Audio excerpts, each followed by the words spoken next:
Carol Easterly, Museum Program Coordinator with the Kentucky Historical Society. Thank you so much for joining us on Election Day. So in honor of Election Day, the Kentucky History Center and Museums is actually closed, but we still have some great Kentucky election history to share with you. And then stay with us because I'm going to show you how to make an election cake. Election cakes are kind of a forgotten tradition in American politics, and that's really sad because who doesn't love cake? Election cakes were a popular treat in the early years of the United States. Election cakes originated as a way to feed the large crowds that came into town on election days, which were pretty festive, even raucous occasions back then. Besides food, the booze flowed pretty freely, and there were no limits on electioneering, so things could get pretty chaotic. Though white men were the only ones able to vote at this point, women also lent their support to favored candidates by creating banners and other campaign items displayed during political meetings and parades. Kentucky women created this banner in support of fellow Kentuckian Henry Clay when he ran for president in 1844 as a member of the Whig Party. Women also created this banner criticizing Henry Clay and the Whigs, showing their support for rival candidate James K. Polk and the Democratic Party, who ultimately won the election. In Kentucky and many other places, voting was done viva voce, which is Latin for. Let's take a look at some election records from the days of voice voting. Here's Sherry Daniels, head of the Library and Archives at KHS. If you happen to have ancestors from Adair County, you're going to see their name, 3 white males of course, no women, but you're going to see not only their name, but you're going to see who they voted for, because back then it wasn't exactly an anonymous voting system. And all of these different offices, you're going to see sheriff, commissioners, Court of Appeals, magistrates, constables, and you get to see how they voted. Oh, I see. Those tick marks? Yes. Okay. And in fact, yes, they're not coming up and signing anything to make the tick mark. You're seeing that the handwriting is all the same. So a clerk is recording, they're walking up to a table, they're giving their name, but that means that others in the line can definitely hear what's going on.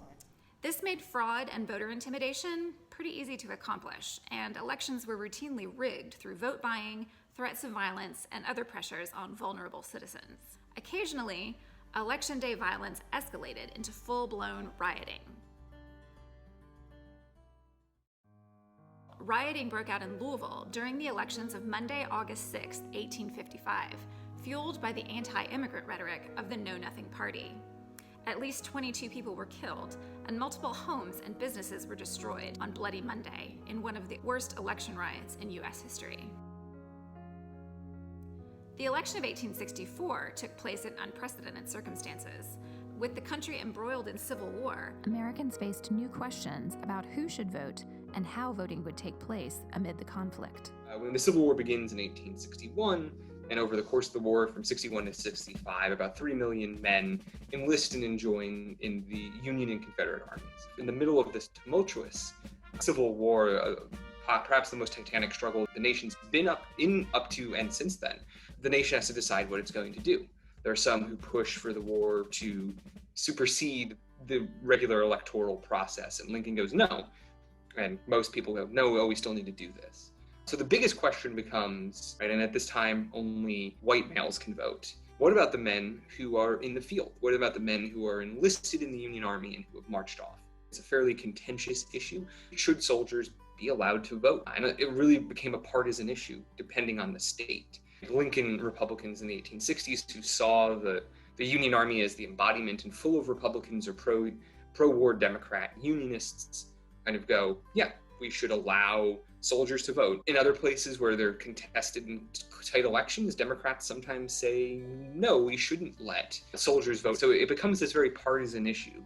And different states will pass different voting resolutions. Kentucky allows for soldiers in the field to vote. The Constitution of Kentucky specifically says that soldiers have the right to vote even if they're not in their hometown or district. They can vote in their camps. It's kind of a mobile extension of Kentucky. Essentially the way it worked is they'd get an electoral book or some type of ledger where they would have everyone's name from the company. They would record their vote. They'd enclose the book, and then it would be returned to the state to show the distribution of voting. They essentially are turning military camps into polling places. In Kentucky, Deep divisions within the Commonwealth also impacted the question of who should be allowed to vote in 1864. Also in Kentucky, unlike other states, has this really deeply divided populace. It creates a Confederate government that doesn't technically secede, but is still there, with waves of guerrilla warfare that really begin in 63 and carry through 64 and 65. There's a lot of questions and accusations of loyalty and disloyalty spread throughout the state. So anyone who has secession ties or ties to supporting the Confederacy get that question of, oh, well, this person was a paroled Confederate soldier, he can't vote. Or this man's household was accused of supporting rebel guerrillas when they passed through, gave them food or shelter. And so acts that could be both political, like you are trying to help Confederate guerrillas, or issues of, I just gave food to a bunch of hungry guys that passed by, may or may not have known if they were Confederates, lead to people having their ability to vote questioned and or prevented from voting. During the Reconstruction period following the end of the war, Congress passed the 15th Amendment to the Constitution, which stated that the right to vote could not be denied based on race, color, or previous condition of servitude. Though this still only applied to men, it meant that Black Americans, for the first time, were able to participate in elections. Here's Sherry Daniels again with some post-Civil War voting records from Gallatin County. Since 1873, this is the Gallatin County voter registration list. And as you can see, it says it's a list of qualified voters in the county, and they have separated the voters into white and black voters. So you've got 1873. These are all the black voters that are newly free after the Civil War, and they're voting. And in that day, there were 154 free black men that voted in this election. So this predates the development of Jim Crow, where laws were then enacted to prevent that action. Elections changed again in the late 1800s. As an alternative to voice voting and other methods, Australia pioneered the use of government-issued secret ballots, and the trend caught on, first in Britain and then in the United States. Secret ballots provided much less opportunity for fraud and intimidation, and election days became far more subdued and orderly wherever secret ballots were used.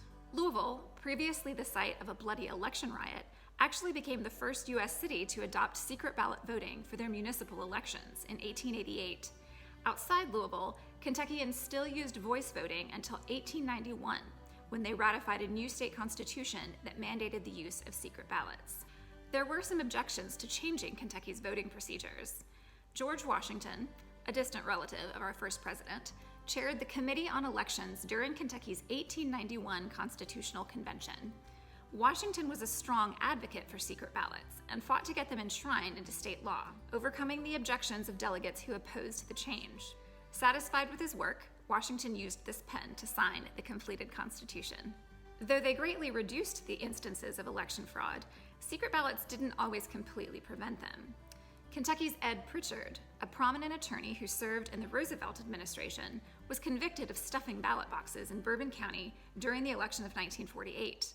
Years later, Pritchard reflected on his actions in a series of oral history interviews. Here's some of what he had to say. I suppose from the time I was a small boy, I had lived in an atmosphere in that county where it was almost a sport or a game to monkey with elections. I can never remember the time when I didn't hear from people close to me about that sort of thing taking place in elections. It was just considered a part of the political game and more or less a sort of a sport. And of course, I knew it wasn't right, but it was just one of the things that people did. So I guess I just grew up thinking it was part of the natural course of events. Beyond secret ballots, voting machines, first invented around the turn of the 20th century, promised to further regulate and simplify the electoral process. Lever machines were used for many years, and it was common for political parties to publish diagrams showing which levers to pull to ensure you voted for their candidates. Some states unfortunately used secret ballots as a way to actually prevent some people from voting. Because secret ballot voting meant reading a printed ballot, many southern states instituted literacy requirements for voting. In Kentucky, before the passage of the 19th Amendment, women lobbied to have their right to vote in school board elections restored after it was rescinded by the state legislature in 1902. They succeeded in 1912, but this time, women's school suffrage came with a literacy requirement. In truth, these literacy tests, along with poll taxes, grandfather clauses, and other devices, were intended to exclude Black Americans from the electorate, in violation of their civil rights. When the 19th Amendment finally became law in 1920, recognizing women's right to vote, such barriers still prevented many Black women from participating in elections. These impediments to voting were finally outlawed by the Voting Rights Act of 1965.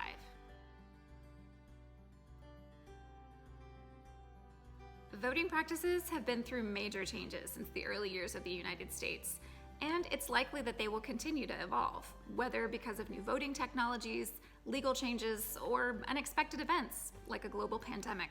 In any case, please vote if you haven't already. And if you need any more encouragement, treat yourself to some good old-fashioned election cake, a tradition long overdue for revival. So now we're gonna head to the kitchen and make one. All right, everyone, 2020 has been a rough year, so it's time to bake ourselves an election day treat. The recipe I'm using today is inspired by one found in the Kentucky Housewife, a cookbook published in 1837 by Mrs. Lettice Bryan. We have it in the library at KHS, but you can also find a digitized copy online using the Library of Congress website, www.loc.gov. If you've ever tried to use a historic recipe, though, you know they can be a bit difficult to interpret, as they were written for cooks using different equipment and measurements than we're accustomed to in 2020. So to help me out, I've also consulted a modern recipe for election cake created by the Owl Bakery in Asheville, North Carolina, specifically for home bakers. I mostly use Owl Bakery measurements and directions while following the ingredient list called for in the Kentucky Housewife. I've posted a document in the comments with more details if you'd like to try this at home. First things first, ingredients. You're going to need all-purpose flour, whole milk, instant yeast, butter, unrefined sugar, eggs, whole nutmeg, and salt. Your first step is going to be making a sponge, which is a type of pre-ferment. It's similar to making a sourdough starter. It lets your yeast ferment and develop flavor before you add in the rest of the ingredients. So to make your sponge, get out your milk, instant yeast, and flour. Let your milk come up to room temperature, about 70 degrees. Mix yeast into 275 milliliters of milk. Add 2 1/4 cups of all-purpose flour and mix until the starter is consistent and smooth. Now, cover the sponge with a damp kitchen towel or some plastic wrap and let it ferment for 8 to 12 hours. When it's ready to use, you'll see bubbles on the surface. Now, you're ready for the next part. Using the paddle attachment on your stand mixer, cream your butter and then add your sugar. Mix until light and fluffy. Add your eggs one at a time on medium speed. It's time to add your sponge. Use the dough hook attachment on your stand mixer to mix until just incorporated with your wet ingredients. Mix your dry ingredients separately. Whisk together 2 cups of flour, 2 teaspoons of salt, and grate 1 whole nutmeg. Then add to your wet ingredients. Mix everything until just incorporated. Be careful not to overmix. Grease and flour a bundt pan and transfer your dough mixture into it, spreading the dough out evenly. Cover it with plastic wrap and let it rise for another 2 to 4 hours. Okay, it's finally time to bake. Preheat your oven to 375 degrees. Let your cake bake for 10 minutes, then lower the temperature to 350 and bake for another 25 to 30 minutes until a cake tester comes out clean. Happy Election Day!